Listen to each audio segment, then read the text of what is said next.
talk? People that have never even came into contact with him have, you know, R.I.P. Chinx tatted on them. Yeah. Hot topics. Now, the issue is this. Do we blame young people for using the GA word?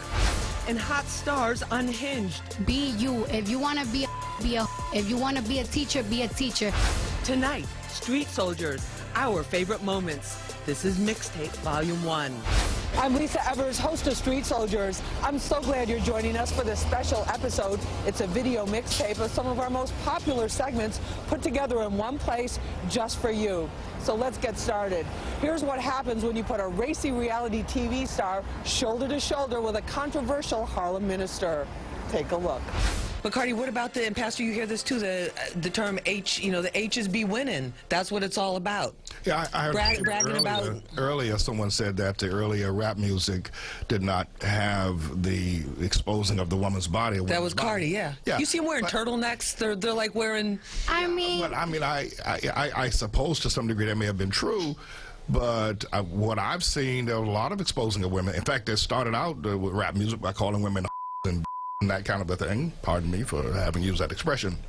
But I think that it has always been the sense of degrading women, and that women, especially in that young women, have allowed themselves to be degraded in order to be able to go forward, such as what Cardi is doing here. And I applaud the fact that she's trying to get out of it, or at least exposing it for what it is. But it's always been that way, as far as I'm concerned. Now that you're a star on a hit show, but do you feel like a responsibility, like you have, because you're getting this message out? Unfortunately, like I said, I was raised poor, and that's why I work so hard. Your mother was raised but did you talk to you? She came from where? Where did your mother come from? She came from Trinidad, but my daughter is not going to be raised poor. My daughter is not going to be raised poor. My daughter is not going to be raised poor. Cardi, Pastor has one more question. One more question. I promise not to bother you any further. Don't bother me no more. The question is, are you happy? Are you happier now? Actually, ever since I became like real popular, I'm not really that happy, to be honest with you, because you have people like you all the time judging me. When I was me and nobody knew me. No, you judge. How do you think he judged Beyonce. You? Like you judge Beyonce. Like you have people like you always judging me, and it's just like. It's hurtful. It's annoying, and I can't stand it. And it's so crazy because I make. How did I judge you? You're biased, and I'm not going to blame you for that. I'm expressing a point of view. I am not. You're judging me.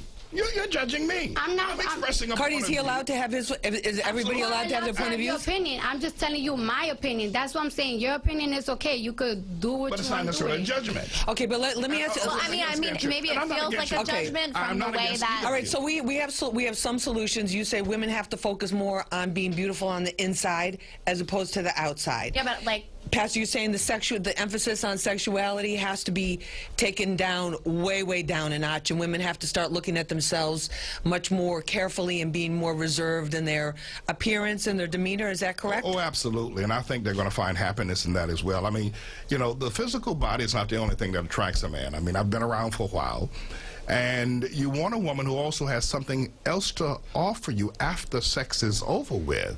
And so I think that we need to focus more on what the contributions of you spiritually can be. And I'm not talking religiously, but in terms of what you're able to give into a relationship rather than just having sex. You can have sex with a whole lot of people, but you have a relationship with people. And that's what I think Carly is missing. She's missing the whole idea of what a relationship should be about. And people who come to a strip club. I have a relationship. My man loves out of me. Yeah, when I was 18 and I find me another man that don't beat me and love me to death. They're not looking for a relationship. They're looking for a quick moment. And I'm not looking for a relationship. Okay, when I go to a strip club, I go to get money so I could eat. You think I go to the strip club, oh, today I'm going to find me a man. No, I'm here to make money. That's what I came here for. When I was younger, when I was 15, 16, 17, 18, I was not saying in high school, oh my gosh, I can't wait to be a stripper. No, that's where life took me. I had different plans. That's why I graduated high school and went to college. Did you see women that were doing it with you that had really bad things happen to them?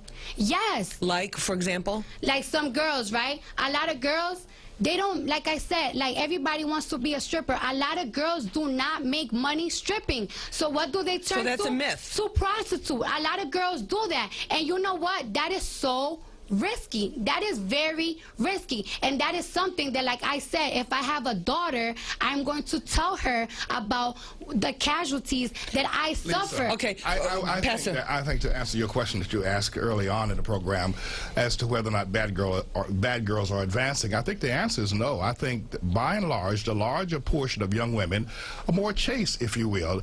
It's the women that are out front on the media that get all the attention. That makes it appear.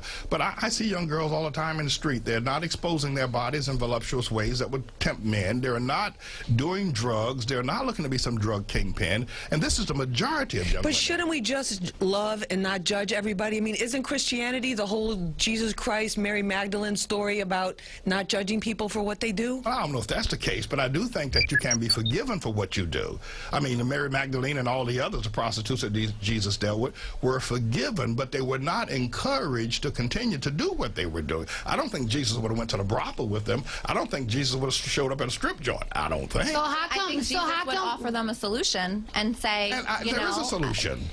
So what would you say would be the first step to a woman who has acknowledged that? Kayla, I'm going to have to cut you off because we're just about out of time, but I just want to get a final word from you real quick. Okay. Just what do you see as the answer for women? Education. Education. Education. And that's it. Cardi, last word. What do you want people to know about Cardi B? Be you. Be you. If you want to be a if you want to be a teacher, be a teacher. If you want to be gay, be gay.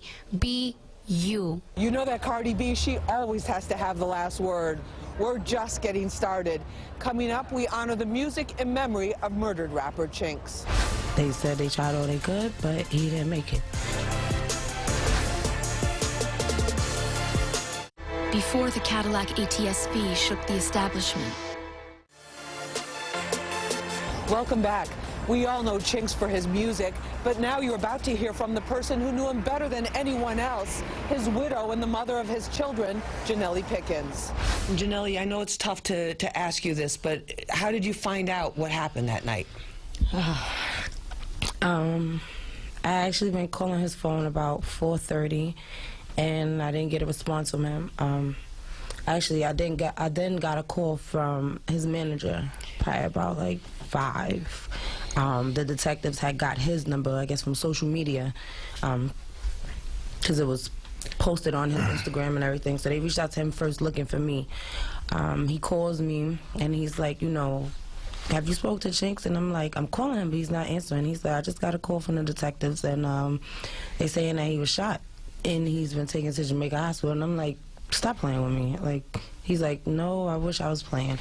He was like, they said it happened on Queens Boulevard. And I called the detectives, and they told me that there was 2 people who were shot on Queens Boulevard in a Porsche, and that they had rushed them to Jamaica Hospital, and to come down as soon as possible, and to bring somebody with me. Once they told me to bring somebody with me, I knew the news wasn't good.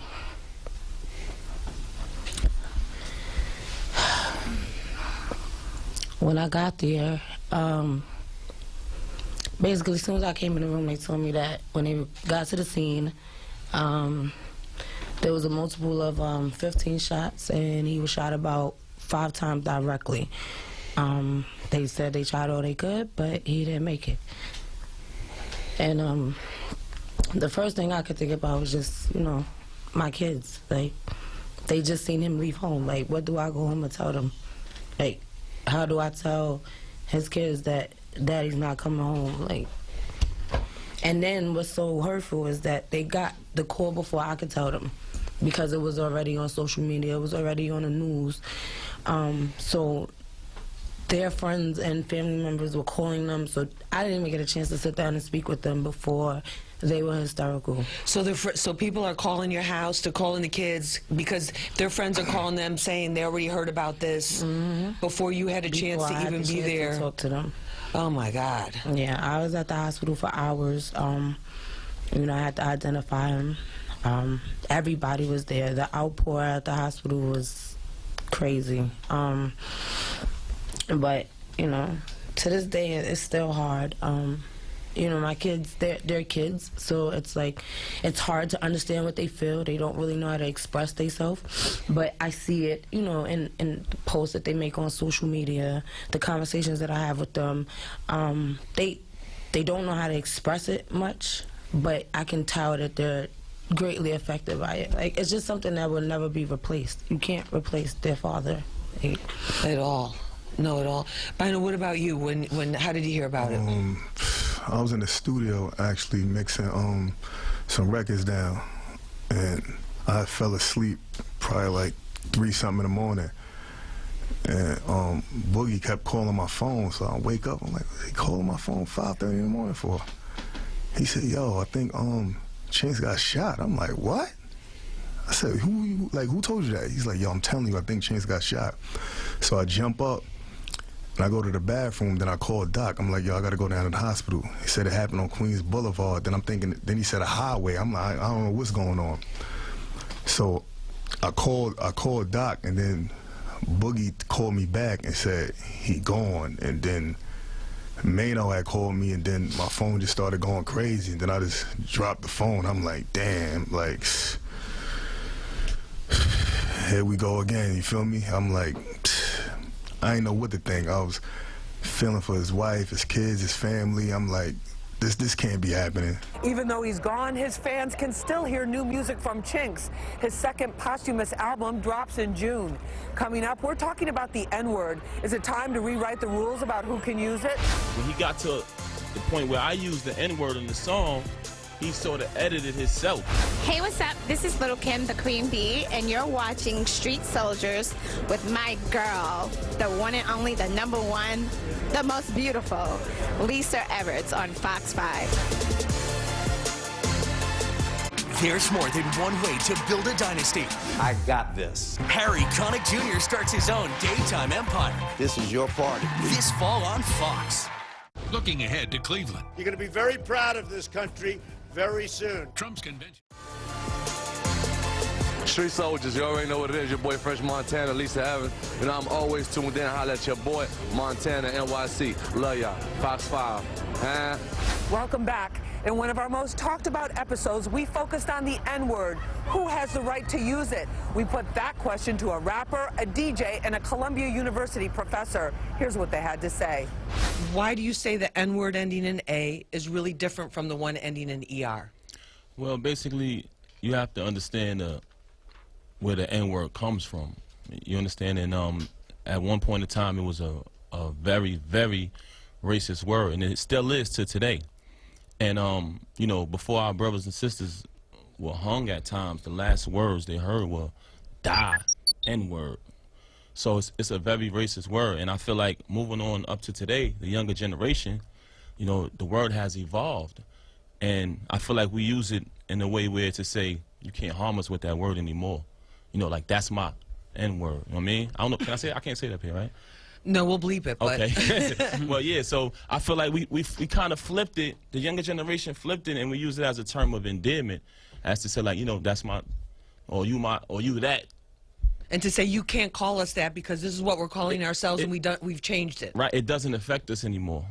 You understand what I'm saying? So yeah. That's how I look at it. Dr. Chris Emden, what do you think about does the N-word ending in A still carry some of the sting or stigma of the ER? I think it certainly does still carry the sting. The interesting thing that Papoose described with the young people who are now using the GA ending word as a term of endearment, it's not a deliberate effort to do so. This is what's interesting for us to be able to sort of tease out here. So if a young person uses the word with GA at the end, the perception is that they're taking the sting out of the ER word because it's a deliberate act to fight against the evolution of the word. But that's not the case. It simply was a general evolution of words. What happens with words, even the last names today are just like that. You know, you might have a word that's spelled one way 20 years ago, and then 23, you know, a couple years later, the evolution and the spelling of the words is different. So the word is the exact same word. The kids are not deliberately using GA. It's just that the enunciation of the word has varied, but it's still the origin of the same word with the same root. Let's say you're at a club, you're at a bar, you're at a party, a hip-hop song comes on. It's the regular version, it's the parental advisory, explicit lyrics, and the N-word is in there. So would that can be a white girl who's in there sing along and use the N-word and not offend a black man who's in there, or a black woman who's in there, or a person of color? I mean, it all depends on each situation, because certain people are offended by different things, different experiences that they went through, whether their grandparents, their family, or them themselves. Now, even using that word. But we're talking about being at a party. I got we're talking about, you know, everyone's say. had a little drink. So like the Bobby Shmurda record. Okay. High End, the biggest record of that time frame. Perfect example, right? Okay. So what, white people are not allowed to say it?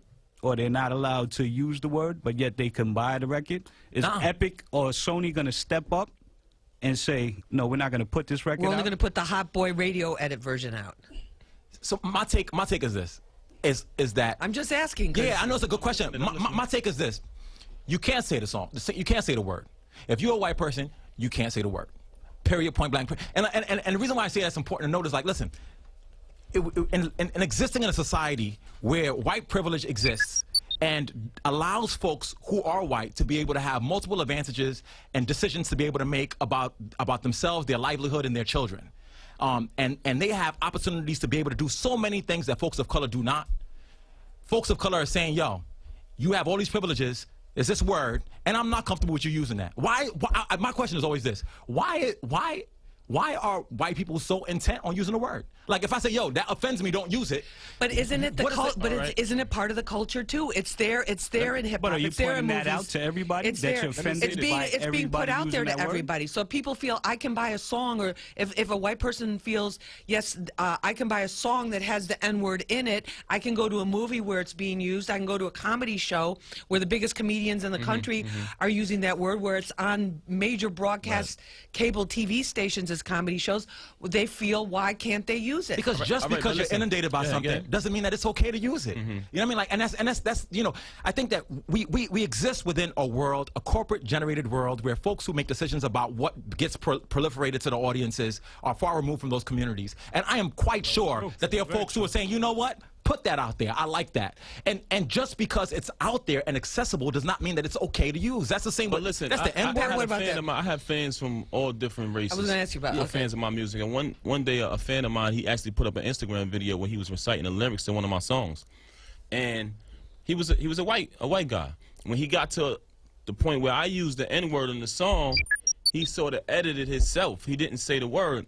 I think it's also a respect thing. That's right. You know what I mean? It's just like I went and walk up to a white person, or, you know, a Hispanic person, or people from any different race, color, creed, or nationality, and call them a race.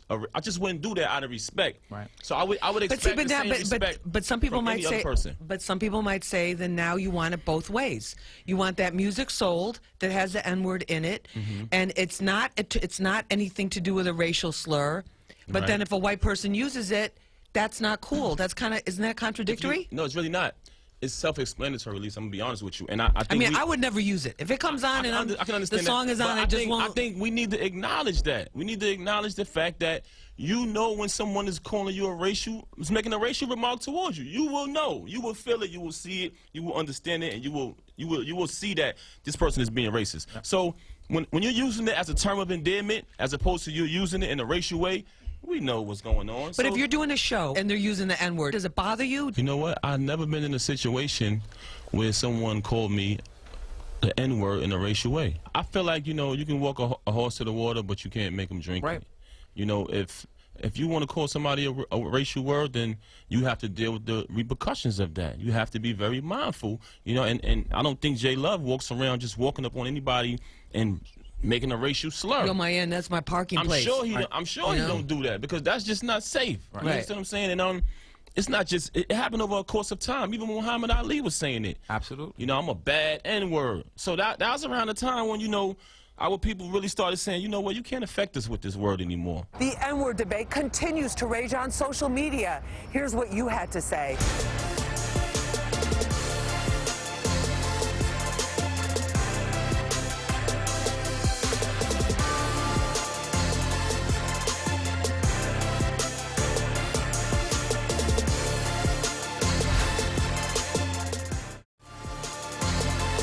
I'm here with the one and only Diddy. I still still call him up because we go way back. The hip hop voter died. Even before that, I was a lifelong friend here. So proud of you. One of the best in the game. Yeah. All right. We've had a lot of amazing moments on the show, and there are only more to come. Thank you for watching Street Soldiers Mixtape Volume 1. I'm Lisa Evers. Remember, use your mind. It's your best weapon. I hope it's your only weapon, and let's push for peace.